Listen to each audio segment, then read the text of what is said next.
नमस्कार दर्शक आपण माने देखुचंती न्यूज एक्सप्रेस ओडिया।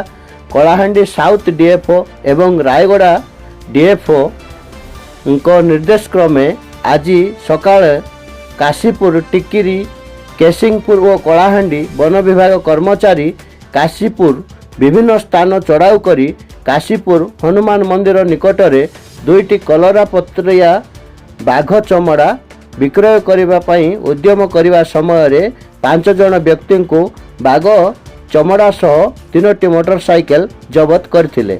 एही बाघ चमड़ा केउठारु आनिथिले और काकु विक्रय करने तदंत चली बोली रायगड़ा डीएफओ कहिसंती। आसंता काली एही 5 जन आसामी को कोर्ट चालान कराजिबो बोली काशीपुर वनपाल सूचना दैछंती। Bureau report news express Odia.